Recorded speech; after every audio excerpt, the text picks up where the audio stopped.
ये जन कहाँ घूमे गोइल बा बिना बतैले। आज हम अपने भव बनाई बा खाई आवत तो देखो तनी का खाता।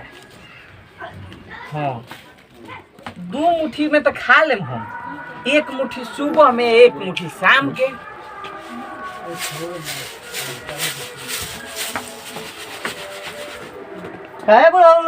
प्रणाम। खुशी रह कहाँ गई रही सो? कहाँ गई रही सो? अपना ही ना भेजल पाकला पहली करे तो नहीं लो सो नहीं लगा हई का किले पड़े मुंड असही वो कनी के खराब करके रख ले बस ना तू अपना खाती हो तो आवता तो मारे काहे लगल? मारे काहे तो तू काहे के शादी कइले रहो तोर काहे खाती? हम कोई नहीं तो सारा वही सुना तो शादी कोई काहे खाती करेला बताओ? काहे खेती करेला? हां तू अपना खेती कइले रहो तो ओकरा खेती कइले बताओ तो। अरे सब कोई शादी अपने खाती करेला।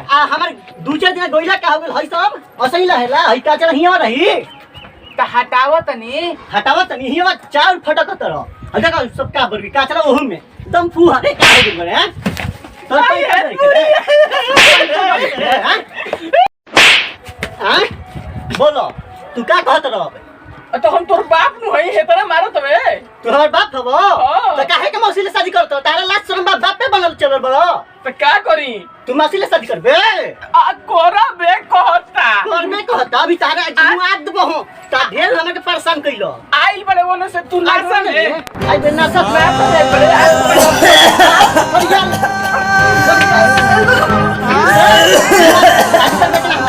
शादी हां तोरे के हाली गावना कदम रुक ना गावना करबे। आज मेरा तो थाना में हम जाई। थाना में तू जे देख अभी हम बोला के लाओ हुर दे हम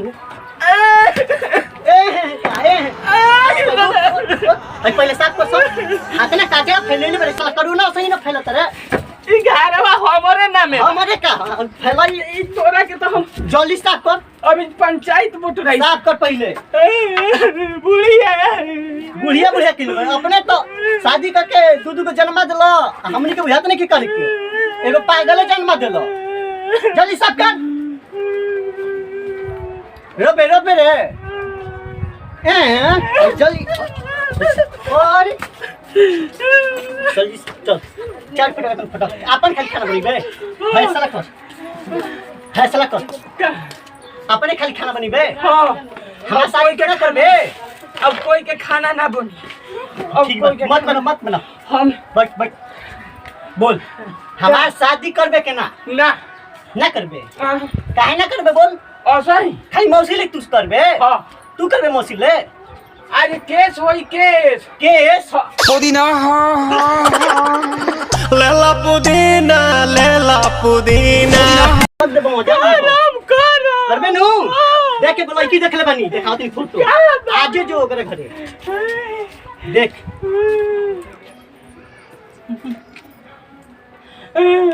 रोत रे मत हम परेशान गेल उस तरफ पागला पली घर गई नहीं तो सही माथा चट गो देख दुगो बैठ न हेकरा ले करे के बा। ई कौन है? ई करिश्मा कपूर है। आज तो बियाह होई। अब हम देख बियाह करबो तो तारा के बहुत खर्चा करम पार्टी करम। आज हम केस करम तोरा के बियाह केस कर फिर से आ गेल अपन लाइन में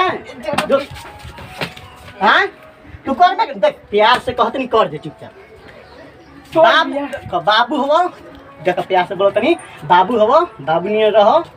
हम बेटा नियर रहो लेकिन हम शादी तू कर दे। तू आते हमरा पर हाथ छोड़ देले। हां ऐसे ही रखे जरा घर दुआर हां शादी कइले ओकरा के तू तो नहिरे लेके गइले बिया ओकरा। हां आपने बार तही काचा फैलाओ तो कोरोना ना होई कोरोना ना होई कोरोना चलो हटाओ जो भाई तो भाई सब फालतू रही लाठी धर पहिले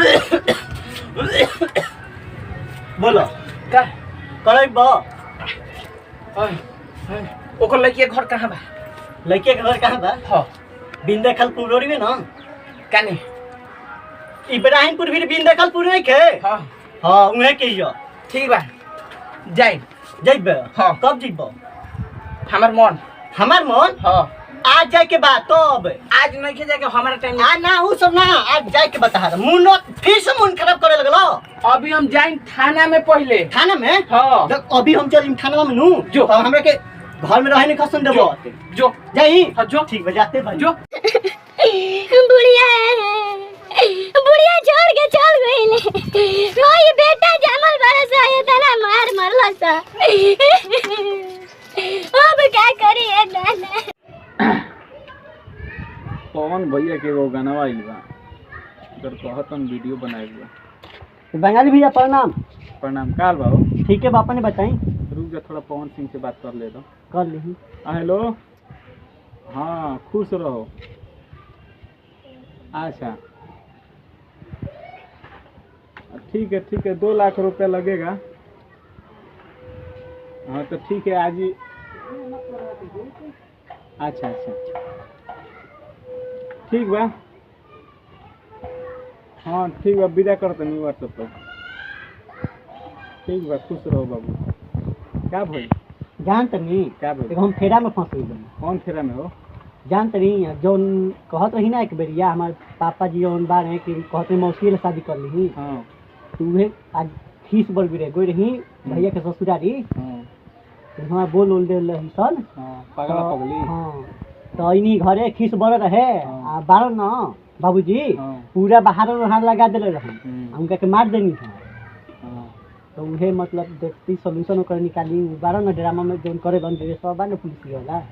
अच्छा खुशी खान। हाँ उनके के बुला देती कहत रहे पुलिस के जो बुलाओ हमो बुलाओ तनी।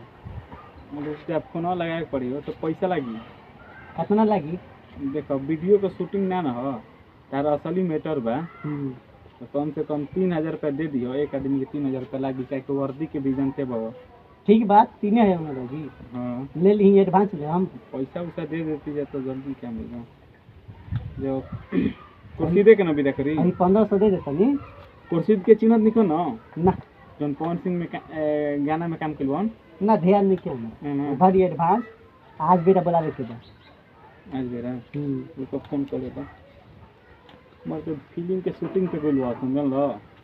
बाकी भाई हवा तारा खातिर हम बुला देब तनी एगो कुर्सी दो बा बैठले।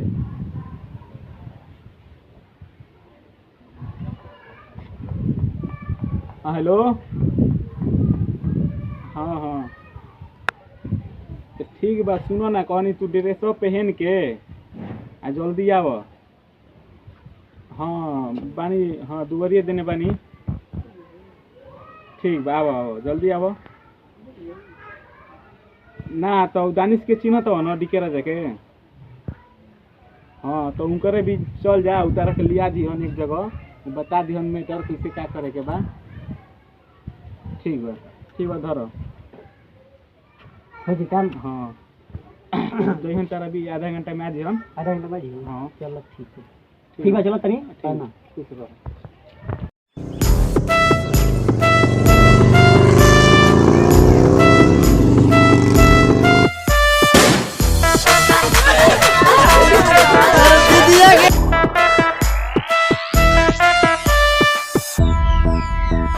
या जब आई है डोली में ले जाई है तो चली घबराई हो।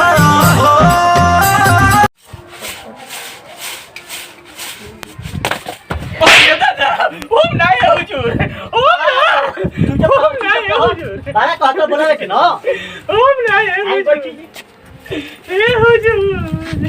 बैठी अब यहाँ बैठो।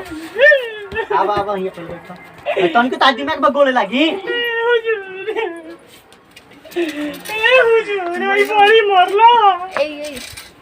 कौन है ये तुम्हारा? लड़का इसका किससे ब्याह करा रहे हो?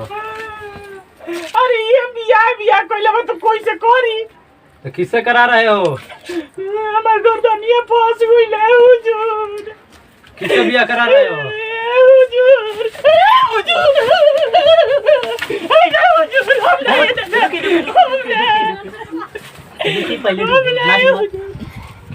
बैठो बाला बुलावा तो रह ना लो बताओ केकरा ले बियाह कराओ तो रह हमार लड़की ले कौन लड़की ही हो?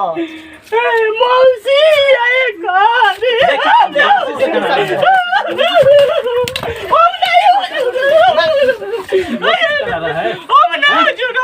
उनका घेर चले गो मौसी करा रहा है हैं और करेगा नहीं हुजूर अब ना। तू कौन लड़की है, कौन लड़की से शादी करना चाहता है? दिखाओ तो लड़की, दिखावत नहीं। बैठो बैठो बैठो हेलो बैठो। कौन लड़की है? यही लड़की है। हाँ तो कौन सी लड़की है? देखो कौन लड़की है? अच्छा ये चिनते हो? कहाँ का है? ये हमारा माई के सास ही है। माई के सास ही है? ई जाना से बतियावे ला हुए ही है। काहे नहीं इसका ब्याह करते हो इससे? पैसा नहीं के। पैसा नहीं खे? ना समय का नहीं देते हो पैसा? पैसा देते हैं ये लगल ही पैसा लोन ले लो 5 लाख रुपए शादी करे खातिर कहत रह मौसी ले शादी करबे नु तो लोन ले लो आ लोन निकाल ले बड़ा। हाँ लोन निकल लिया है? पैसा खत्म हो गई। किया 5 लाख पैसा? हुजूर बकरी किननी है। बकरी किन लेनी? 8 गो बकरिया का हुई? ए हुजूर और नु अपना बेटी के ननद के शादी में दे देनी पैसा। पैसा कितना दिया? 3 लाख। 3 लाख? देख लेनी सर हमार शादी होते नहीं खे आ बेटी के ननद के पैसा देवत चलत ओकर कोई ना रहे हुजूर। कोई नहीं है उसका? ये कहत रह हमारी पैसा नहीं लोन काहे के निकल मौसी ले शादी करती तो करवा देता। 2 लाख के बकरी 6 महीना में 8 लाख के ना हो जाई बच्चा मिला के। हाँ। तेकर बियाह ना हो जाई। हाँ ये भी तो सही है। हाँ तो एगो से उ 2 गो हो जियो कनी के 8 गो से 16 गो ना हो जियो सब। सही है। हाँ तेकर बियाह करा दे बकरी बेच के। ठीक है तो राजी हो? अब पहले ले तक नहीं बड़न 2 गो भाई बन हमनी के जननी। अच्छा तो एगो बिया ना जौनाइल बिया अच्छा हरमेसी नहीं हरे लेके रहती है। कहाँ का है? इनके से पूछी कहाँ के है हुए पतो? खदेरनपुर के। अच्छा लड़का क्या करता है? पागल हो। सबसे बड़ी यही लड़का है? उहे हो। अच्छा पागल है? हाँ रविया बताई जैसे बायका चले वैसे छोटको चली नु एकदम। लेकिन हम वैसे चले हम घर ए चली। हुजूर उ ससुरारी में नु अच्छा। ओकर सास ससुर के नु हो नहीं खसल का कहला माई बाबू। अच्छा हो तो यही से ओइ जे बात होई कहत बियाह करे के तो बकरी बेच के बियाह क देबै से। मारी मत हुजूर हमरा के। देख ली हमार बात पहले सुन ली ई कहानी का शादी करके ठीक। ती कहत रहन ठीक बा तो शादी करम तो मौसी ले करम तो कहानी हम मौसी ले काम दूसरा ले करम कहतन ठीक बा शादी हम करम आ 5 लाख लोन निकल लन। चुप चुप चुप रो सुनी मत। सुनी 5 लाख लोन निकलन तो ठीक बा निकल हम शादी कर दो। चुप चुप मुंह साफ से कहत रह ना मुंह बंद कर। चुप चुपचाप रह बा तनी मारी ना इनका के चुप एकदम मुंह बंद कर। मुंह बंद कर। अरे मारी ना हम नहीं हुजूर हम नहीं। चुप ऐसा अरे रोता है। का कही इनका मोह लगला इनका दिन तारीख देखो मोबाइल पर। कुछ नहीं करवाई हन नु करेगा ना इससे बकरी बेच कर? हाँ दिन तारीख देखा? दिन तारीख पंडित जी ने दिखाई हैं तो हम ये दिखा दी मोबाइल पर दिखाता है ना? हम ये मतलब हमारा शादी करब हम ये दिन रखम का महाराज। तारीख निकालो तारीख निकालो तारीख वाला निकालो। देखिए 1 महीना के अंदर एकर बियाह करा दे। मंजूर है? 1 महीना के अंदर कहिया आवेला? काल जाइम लड़की देखे। हाँ परसों आया से लड़का देखे। ठीक चौथा रोज धराई दी। तू लड़का दिखाए मत बोला देख ले बड़सन हमरे के। हाँ हाँ तो लड़की देखे जाई। हाँ खाली लड़की देखे जाइए। ठीक बा वो जी के दिन उन ध के आई। हाँ खराब हो चाहे बढ़िया खाली तार शादी कुछ करे लेना से भी मतलब। है? आय, दहेज में कुछ लेना है? ये ली हम ना ले। लेगा तू भी दहेज में कुछ? हम तो कुछ नहीं किले ती कहत रह हम किले हम क्या लेगा? आ देखा रविया के पास कहत न कि ना ले। ई जोगो बकरी बेचम तो एगो बकरी ले। दहेज लेना कानूनन जुर्म है। दहेज लेगा? दहेज लेगा?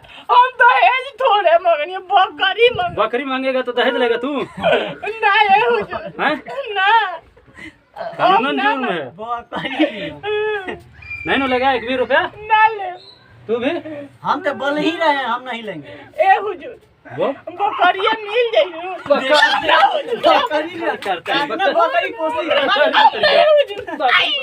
छोटी छोटी छोटी बकरी बकरी करता है।